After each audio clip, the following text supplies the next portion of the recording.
Engineering medicine చదివే BC విద్యార్థులకు పూర్తి స్థాయి ఫీజు రీయింబర్స్మెంట్ ప్రకటించాలని బీసీ విద్యార్థి సంక్షేమ సంఘం రాష్ట్ర కార్యదర్శి వేముల రామకృష్ణ డిమాండ్ చేశారు. హైదరాబాద్ విద్యానగర్లో ఏర్పాటు చేసిన విలేకరుల సమావేశంలో ఆయన మాట్లాడుతూ బీసీ, ఎస్సీ, ఎస్టీ హాస్టల్స్కు సొంత భవనాలు నిర్మించి ప్రైవేటు యూనివర్సిటీల్లో విద్యార్థులకు రిజర్వేషన్లు కల్పించాలని డిమాండ్ చేశారు. రీయింబర్స్మెంట్ ఫీజులను ఐఐటీ వారికి చెల్లిస్తున్నారు కానీ ఇంజనీరింగ్ విద్యార్థులకు చెల్లించకపోవడం ఏమిటని ప్రశ్నించారు.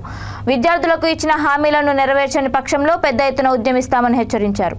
ఈ సమావేశంలో బీసీ జాతీయ సంక్షేమ సంఘం జాతీయ అధ్యక్షుడు గుజ్జా కృష్ణ, రాష్ట్ర అధ్యక్షుడు ఎర్ర సత్యనారాయణ, బీసీ విద్యార్థి సంఘం రాష్ట్ర general secretary Vemula Ramakrishna, BC సంక్షేమ సంఘం జనరల్ సెక్రటరీ సుధాకర్ తదితరులు పాల్గొన్నారు.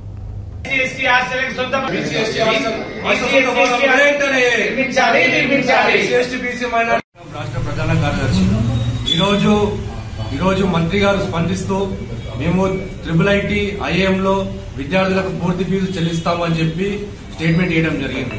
అంటే మంత్రి గారి స్టేట్మెంట్ ఎలా ఉందంటే మొత్తం బీసీ విద్యార్థులకు ఏదో మీరు మేలు చేస్తున్నట్టు, బీసీ విద్యార్థులకు హైయర్ ఎడ్యుకేషన్ వాళ్ళకి మొత్తం మీరు పూర్తి ఫీజులు చెల్లిస్తున్నట్టుంది. కానీ నిజానికి వెళ్తే మాత్రం కేవలం IIT, IIM వాళ్ళకు మాత్రమే 10,000 నిబంధన పెట్టి వాళ్ళకు మాత్రమే పూర్తి ఫీజులు చెల్లిస్తా ఉన్నారు. మరి వాళ్ళకి చెల్లిస్తున్నప్పుడు మరి ఇంజనీరింగ్, మరి మెడిసిన్, మరి వాళ్ళ పరిస్థితి ఏంటని చెప్పి బీసీ విద్యార్థులు ప్రశ్నిస్తా ఉన్నాం.